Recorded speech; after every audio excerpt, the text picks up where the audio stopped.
It's good, YouTube. It's your boy Quinn DW20, aka Quinn Wade. So, with that being said, we're gonna do a quick, fun video on one of the top 10 players in the world, top five, obviously, to a lot of people. There's point guard in the league, Chris Paul, coming off a season where he averaged 19 and 10, which is pretty good, solid numbers. Obviously, one of the he the only point guard in the league that came close to averaging 10 assists. But during the season, he was averaging over. He was averaging like 11 to 12 assists, but then he got injured.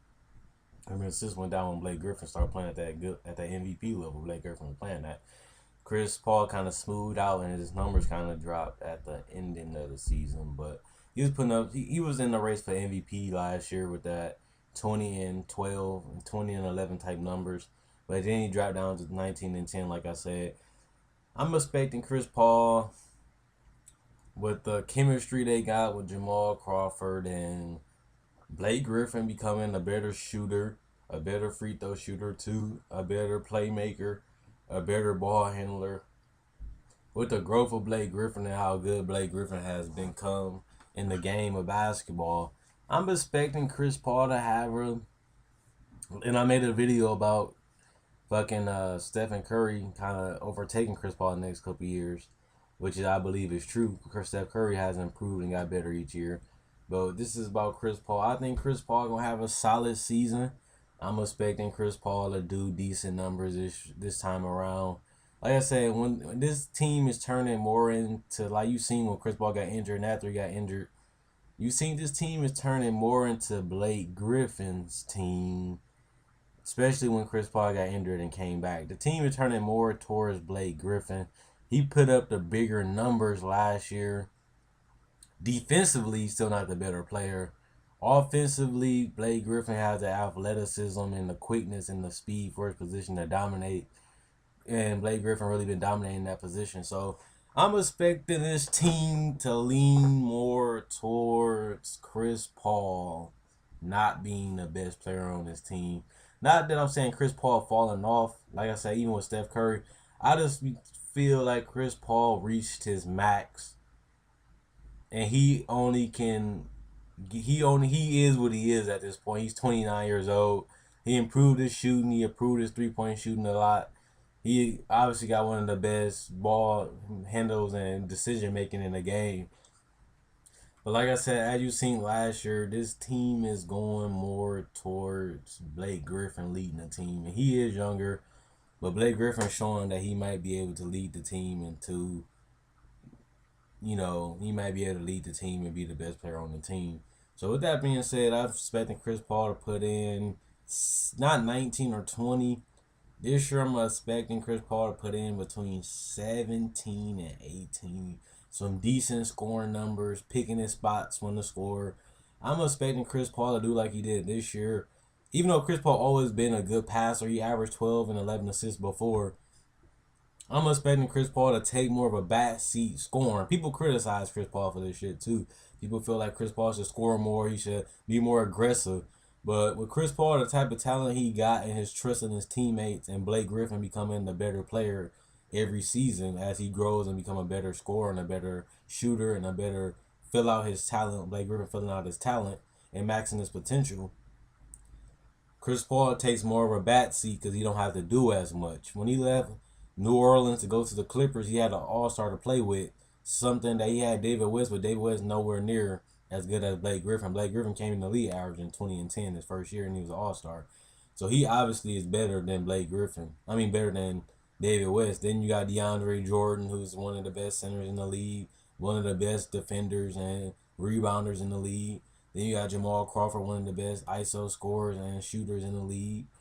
And then you got people like JJ Redick. You got good fillers, the good role players, I should say, with the team. So Chris Paul don't have to do as much. I'm expecting them, especially with Doc Rivers, to have that kind of Rondo ball dominant kind of play, but giving the ball to Blake Griffin to create plays too and score. I'm expecting Chris Paul to put up 16, 17 at the max. At the max 18 this year, 18 and 10.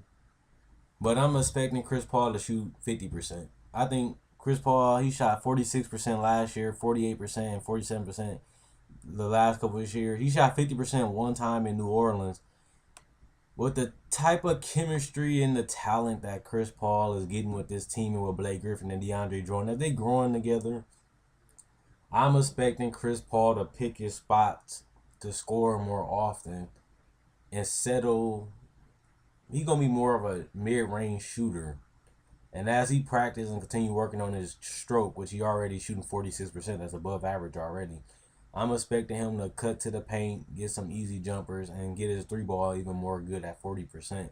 I'm expecting Chris Paul not to jump in scoring and assists, but more in his efficiency to get back to that New Orleans days, because he built that chemistry with David West and Tyson Chandler.